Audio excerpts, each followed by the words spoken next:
भगवान ने कहा ठीक है तू कर तो सही, हम देख लेंगे।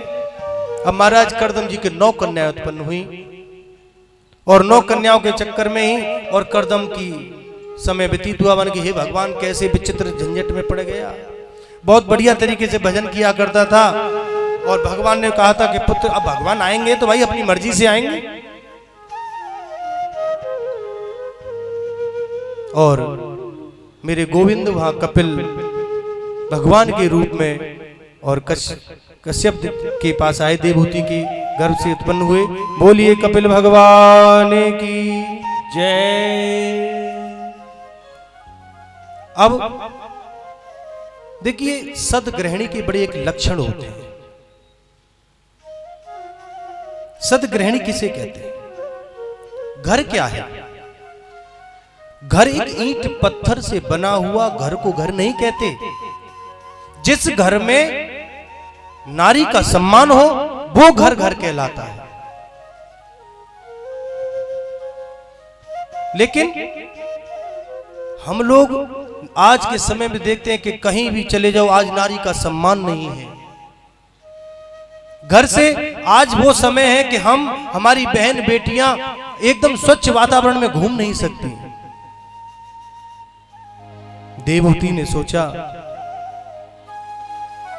कि अब भगवान की कृपा हो ही गई है तो अब मुझे कुछ, और देवहूति जैसी गृहिणी से हमें कुछ सीखना चाहिए। अब भगवान कपिल और देवहूति, ये बहुत ही सुंदर प्रसंग और बड़े गौर से सुनने का प्रसंग है, क्योंकि भागवत का सर्वप्रथम प्रसंग कपिल देवहूति संवाद ही है।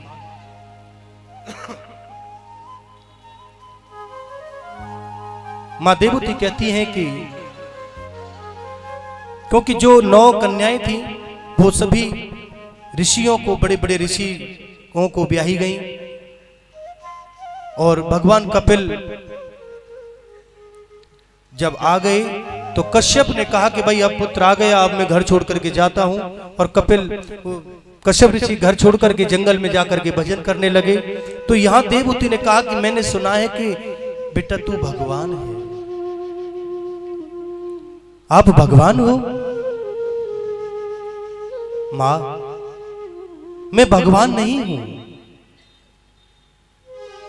कि नहीं नहीं, मैंने सुना है कि तुम ज्ञानी हो, विदुषी हैं, आप बहुत ही ज्ञान से भरे हुए हो कपिल, तो मुझे कुछ ज्ञान दो। दूसरी बात माता, मैं आपको बता दूं कि जहां तक बंधन का कारण है, आत्मा का कभी बंधन नहीं होता। आत्मा का कभी कहीं बंधन हो ही नहीं सकता। इसलिए आत्मा की मुक्ति की सोचना भी अपराध है। मुक्ति तो केवल मन की होती है। अगर मन को हमने मुक्त कर लिया तो हम संसार सागर से मुक्त हो जाते हैं। परमात्मा की दिव्य लीलाओं का रसवादन करो, मेरे गोविंद की। क्योंकि भगवान के बारे में जानकारी नहीं हो, अगर मेरे कन्हैया के बारे में कोई जानकारी नहीं हो तो मन में लगेगा कैसे? क्यों से हमारा मन लगेगा? कि जाने बिना न होए प्रतीति, बिना प्रतीति न हो नहीं प्रीति। राम सिया राम जय जय राम, राम सिया राम जय जय राम। जाने बिन ना होई प्रतीति, बिन प्रतीत होए नहीं प्रीति। राम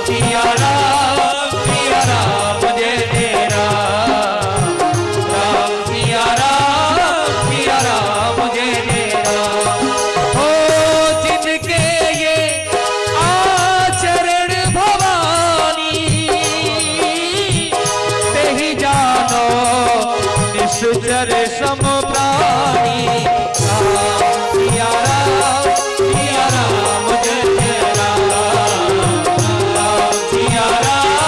सिया राम जय जय राम। प्रेम से बोलो राधे राधे, जोर से बोलो, और जोर से बोलो राधे। तो भगवान कपिल देवहूति को यह प्रसंग बता रहे हैं कि जीवन भगवान के बारे में यदि कुछ जानकारी नहीं है तो हमारा जीवन व्यर्थ है। आप सत्संग बोले या सत्य संग बोले, क्योंकि सत्संग के बिना ज्ञान तो मिलता ही नहीं। तरीका क्या है कि मन को बस में करना है तो अहिंसक बनो, शाकाहारी बनो। देखिए आज एक चीज बता देता हूं आपको कि जो लोग मांसाहारी होते हैं ना, जो जीव जंतुओं को मार मार करके खाते हैं, वो मनुष्य कहलाने की योग्य है ही नहीं। अरे भगवान ने एक जीव को उत्पन्न किया है और हम उसको मार करके खा रहे हैं। तो अगर पूछो कि कब्रिस्तान कहां पाया जाता है, यदि हम किसी से क्वेश्चन कर दें कि ये कब्रिस्तान कहां पाया जाता है, कि ये तो पेट के अंदर ही पाया जाता है, क्योंकि ना जाने कितने जीव जंतु हमारे पेट में जो शाकाहारी नहीं है, जो मांसाहारी है। मांसाहारी नहीं होना चाहिए। अगर हम मांसाहारी हैं तो हमारा मन कभी भी पवित्र हो ही नहीं सकता। और मैंने तो सुना है कि जहां तक जो लोग गौ का भी भक्षण करते हैं, मांस का। देखिए आज के समय में मैं आपको रिसेंटली बता रहा हूं कि विदेश में हमारी परंपरा को अपनाया जा रहा है। विदेशों में कृष्ण नाम का इतना अनंत कीर्तन होता है, कृष्ण भगवान के इतने अनन्य भक्त हैं विदेशों में, और हम लोग उनकी परंपरा को अपना रहे हैं। कितना विपरीत है। बल्कि हमारे भारत जैसा पवित्र देश विश्व में दूसरा नहीं है, लेकिन हम अपने हर एक संस्कार को छोड़ते जा रहे हैं और वो लोग अपनाते जा रहे हैं। 30% विदेशी लोग हैं मेरी नॉलेज में, मैं जानता हूं कि जो आज मांस भक्षण नहीं करते हैं। अब बताइए 30% कम नहीं होते जो कि कृष्ण नाम के प्रभाव से वो मांसाहारी से शाकाहारी बन गए, तो क्या हम नहीं सुधर सकते? सत्य बोलने का संकल्प लीजिए कि हम कभी असत्य बोलेंगे ही नहीं। सत्य बोलने का प्रयास करें और भगवान की हंसी से परिपूर्ण मुखारविंद का दर्शन किया करें। भगवान कपिल माता देवहूति को यह सब कुछ समझा रहे हैं। अब हंसते हुए भगवान के चिंतन की बात क्यों कही? क्योंकि भगवान के चरित्र में देखिए कृष्ण चरित्र भी है, राम चरित्र भी है। एक नजर डाल करके देखें थोड़ा सा, दुख क्या है और सुख क्या है। मेरे गोपाल मेरे बाल कृष्ण का जन्म हुआ जब से लेकर के, और मेरे कृष्ण जब इस पृथ्वी को छोड़कर यानी 125 वर्ष तक कन्हैया ने पृथ्वी पर राज किया, अपनी लीलाएं की। 125 वर्ष तक मेरे कन्हैया को कभी भी सुख की अनुभूति नहीं हुई। एक नजर डालो, जब जन्म हुआ जेल में हुआ, माँ बाप कष्ट में। गोकुल लेके गए तो वहां कंस ने बड़े बड़े राक्षसों को भेज दिया, बचपन कष्ट में गया। बड़े हुए तो बस महाभारत का युद्ध और न जाने कितने कष्ट, ब्रजवासियों की रक्षा के लिए कितने कितने कार्य किए। एक भी पल ऐसा नहीं कि मेरे गोविंद का सुख से व्यतीत हुआ हो, और हम लोग छोटे से दुख आने पर भी एकदम विचलित हो जाते हैं। अब भगवान श्री कृष्ण की लीलाओं का गुणगान कपिल देव ने मां देवहूति के सामने किया। देखिए आपने सुना होगा उल्लू होता है ना, उल्लू, उसको दिन में दिखाई नहीं देता उल्लू को, और कौए को रात में दिखाई नहीं देता। तो उल्लू कहता है कि ये दिन कभी हो ही नहीं, हमेशा रात रहे। और कौआ कहता है कि कभी रात हो ही नहीं, हमेशा दिन रहे। तो हमारी इच्छा से कभी कुछ नहीं होता, जो होता है वो परमात्मा की इच्छा के ऊपर निर्भर होता है। दुख आते रहेंगे, जाते रहेंगे, घबराना नहीं है, क्योंकि दुख हमारे जीवन में सदैव नहीं रहते। एक जीवन एक चक्र है, और ये चक्र अगर हमने बचपन से लेकर के और आधी उम्र तक अगर हमने सुख भोगा है तो दुख भी भोगना है बंधु। लेकिन जो भगवान की शरणागति हो जाता है उसको कभी भी कष्ट मिलता ही नहीं। ये हमारे जीवन की, क्योंकि कपिल देव भगवान मां देवहूति को बताते हैं कि ये जो सारा संसार है ना, ये राममय हो जाना चाहिए। किसी राममय सब जग जानी, करहु प्रणाम जोरि जुग पानी। जो ऐसा नहीं करते हैं वो महाअज्ञानी है। कई लोग होते हैं जो अपने शरीर को हष्ट पुष्ट बनाने के लिए न जाने कितने जीव जंतुओं का वध कर देते हैं। मां देवहूति को कपिल देव बता रहे हैं कि मात्र गर्भ में ध्यान देना ये बहुत ही अच्छा और पवित्र प्रसंग है। जब जीव मात्र गर्भ में आता है तो बहुत ही कष्टमय जीवन जीता है। गर्भ क्या है? गर्भ एक नरक है बंधुओं। प्रयास करो कि हमें इस गर्भ के अंदर कभी आना ना पड़े, लेकिन इससे मुक्ति सिर्फ गोविंद के नाम स्मरण से ही हो सकती है। क्योंकि जो गर्भ है उसमें जब जीव आता है ना, तो उस गर्भ में जीव को बड़े ही कष्ट होते हैं। क्योंकि यदि मां कुछ चटपटा खा ले तो उस जीव को कष्ट होता है। अगर मां भूखी रहे तो उस जीव को कष्ट होता है, और वो जीव वहीं मल मूत्रों में अपना जीवन निकालता है और भगवान से प्रार्थना करता है कि हे गोपाल, मुझे इस नरक से मुक्त करो, मैं इसमें नहीं रह सकता। लेकिन बहुत प्रयास करते हैं, छटपट आता है जीव। भगवान कहते हैं कि नहीं, तू मुझे निकलते ही भूल जाएगा। देखिए एक बात मुझे फिर याद आई, जब जीव गर्भ में रहता है ना तो भगवान से लिंक उसका डायरेक्ट होता है, कनेक्शन, और वो प्रार्थना करता है कि मुझे बाहर निकालो। लेकिन वो जीव कहता है कि मैं निकलते ही आपका भजन करूंगा, मुझे संसार सागर से लेना देना नहीं है, लेकिन मुझे मुक्त करो।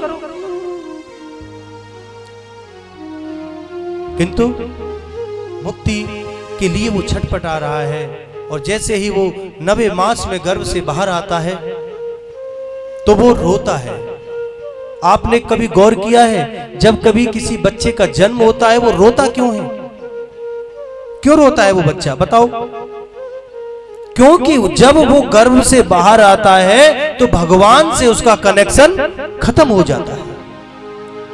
और हम जो लोग हैं, हम उस बच्चे के होने में बड़ी खुशियां मनाते हैं, थाली बजाते हैं, बंदूक चलाते हैं, ना जाने कितने काम करते हैं। तो वो डर जाता है कि ये ना जाने कितने भयंकर राक्षस हैं जो इतनी हंस रहे हैं, लेकिन यहां से तो मैं वहीं अच्छा था कि जिससे मेरा कम से कम भगवान से संपर्क तो था, और पृथ्वी पर आकर के संपर्क टूट जाता है।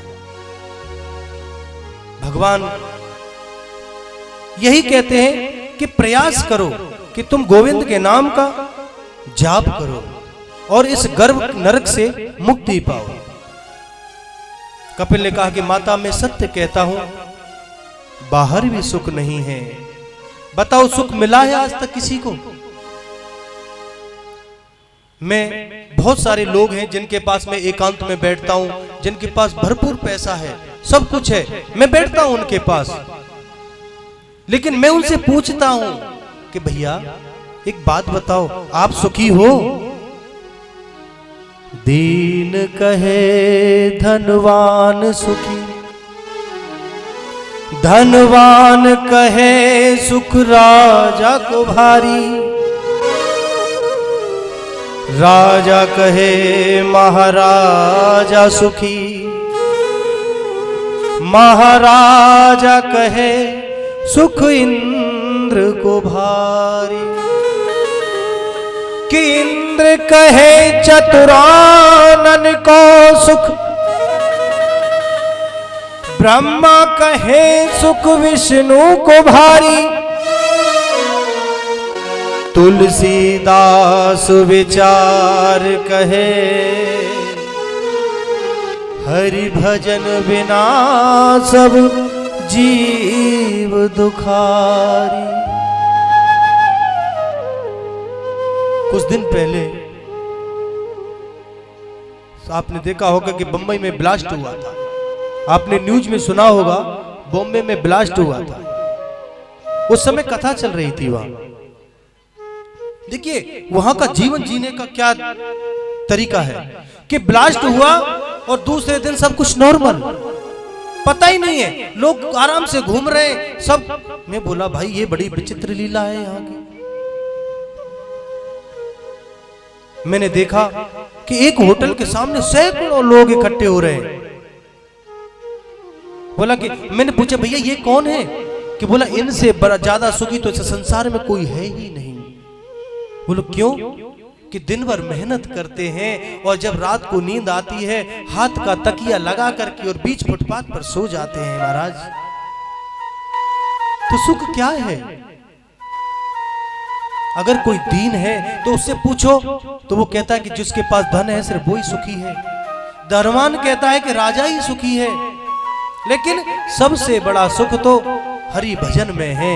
जो भगवान का भजन करता है सुख सिर्फ उसी को प्राप्त होता है। इस संसार में विषम परिस्थितियां हैं और हमें इस कथा से यही शिक्षा मिलती है कि हम लोग कर्म करें। माने कि संसार के जितने भी हम सारे कर्म करें, लेकिन परमात्मा के प्रति प्रेम करें। भगवान से इतना प्रेम करो कि वो आपके प्रेम में, जैसे आजकल देखते हो ना, मैं देखता हूं बोलते हैं ना कि प्रेम में पागल हो गए। अरे काय का प्रेम भैया, झूठा प्रेम है ये झूठा प्रेम है। और इस प्रेम के झूठे प्रेम के चक्कर में मत पड़ो।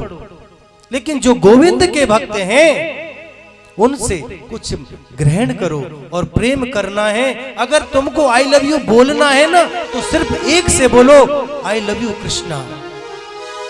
सिर्फ उससे आई लव यू बोलो। संसार से आई लव यू बोलने से क्या मतलब?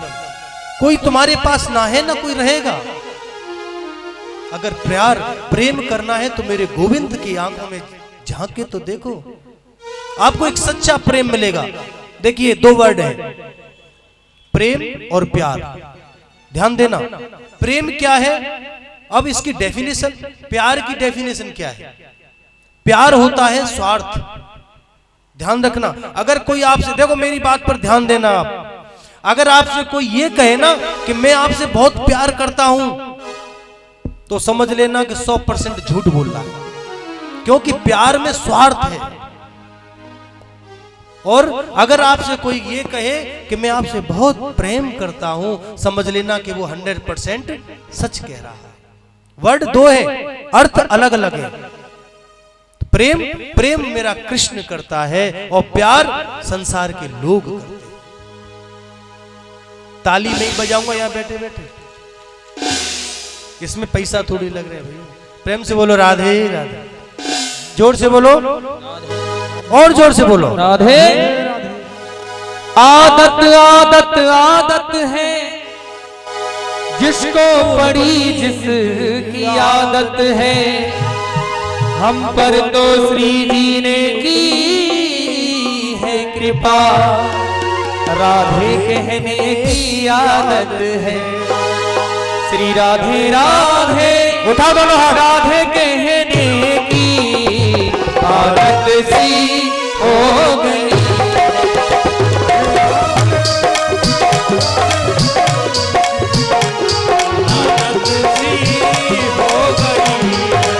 राधे राधे राधे कहने की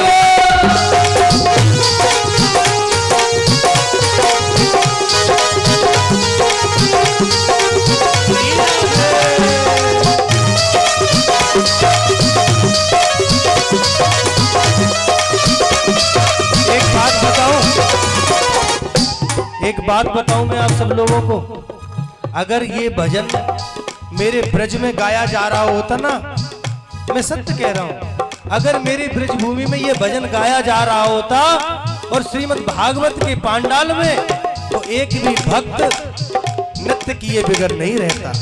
लेकिन मैं तो बड़ा आश्चर्य की देख रहा हूं कि भक्त एक ही है इस पांडाल में। राधे राधे राधे कहने की आदत सी हो गई, राधे राधे राधे कहने की आदत सी हो गई है।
सभी दोनों हाथ अपने जिसके दिए हैं भगवान ने वो उठाओ, और जिसको हाथ नहीं दिए वो तो भैया जैसी राधे।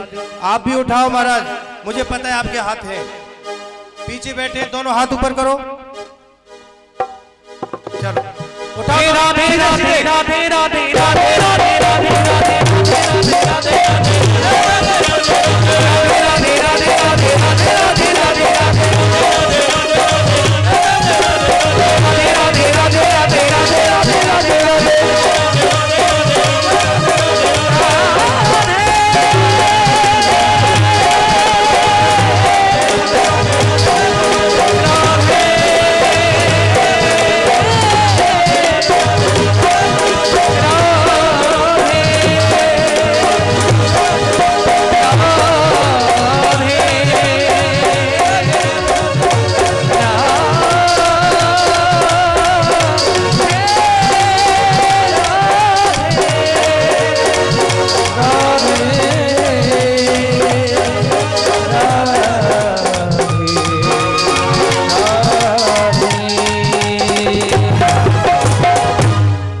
बोलिए बाल कृष्ण लाल की जय।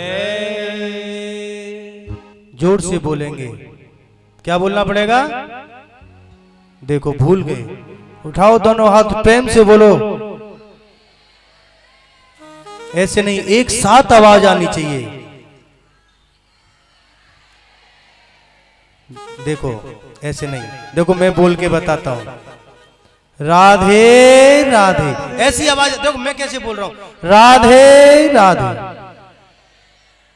बहुत कम आवाज है आप लोगों की। देखो मैं तो अकेला ही बोल रहा हूं। उठाओ दोनों हाथ, राधे राधे। चलो जय जय श्री राधे। आइए और पुनः प्रसंग पर चलते हैं। और मां देवती को कपिल भगवान ने बहुत ही सुंदर ज्ञान दिया, और ज्ञान देने के बाद अंतोगत्वा देवहूति एक सिद्धधा नाम की नदी के रूप में परिवर्तित होकर के वहां से बहने लगी। और आगे आचार्य सुखदेव जी राजा परीक्षित को बताते हैं कि बहुत ही सुंदर प्रसंग उन्होंने बताया कि एक बार भगवान भोलेनाथ और कैलाश पर विराजमान हैं, और आकाश मार्ग से बहुत सारे देवता और अपने अपने रथों में बैठ करके जा रहे हैं। तो उन्होंने देखा कि ये सब कहां जा रहे हैं। तो सती पार्वती जी ने पूछा कि ये सब जा कहां रहे हैं, कि आपको नहीं पता कि आपके पिता ने बहुत बड़े यज्ञ का आयोजन किया है, ये सभी लोग वही निमंत्रण पर जा रहे हैं। तो सती को बहुत बुरा लगा कि मेरे पिता के यहाँ कोई भी आयोजन, और उन्होंने हमको ही निमंत्रण नहीं दिया।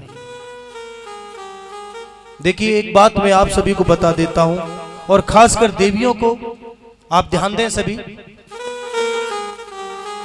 यदि किसी का विवाह हो जाता है तो अपने माँ बाप के घर पे भी बिना निमंत्रण के नहीं जाना चाहिए। अगर निमंत्रण नहीं है तो वहां जाना चाहिए ही नहीं, क्योंकि बिना निमंत्रण के अपमान होने की संभावना होती है। अपने पति की आज्ञा का तो कभी उल्लंघन करना ही नहीं चाहिए, और जो उल्लंघन करता है उसको हमेशा कष्टों से ही जूझना पड़ता है। और लेकिन यहां सती ने और अपने पति का आज्ञा का उल्लंघन किया, और वो जिद पर अड़ गई कि मैं भी अपने पिता के यहाँ यज्ञ में जाऊंगी। भोलेनाथ ने बहुत समझाया कि देवी आप मत जाइए, रुक जाइए, लेकिन वो नहीं मानी और यज्ञ में गई। तो राजा दक्ष ने बहुत ही बड़े यज्ञ का आयोजन किया था, लेकिन वहां जब सती पहुंची तो उनका राजा दक्ष के द्वारा अपमान हुआ, और उन्होंने भोलेनाथ के बारे में बहुत ही अपशब्दों का प्रयोग किया। ये सब आप लोग जानते ही हैं। अंतोगत्वा मां सती और वही यज्ञ कुंड में कूद करके अपने प्राणों की उन्होंने आहुति दे दी। भोलेनाथ को जब पता चला तो भोलेनाथ ने अपने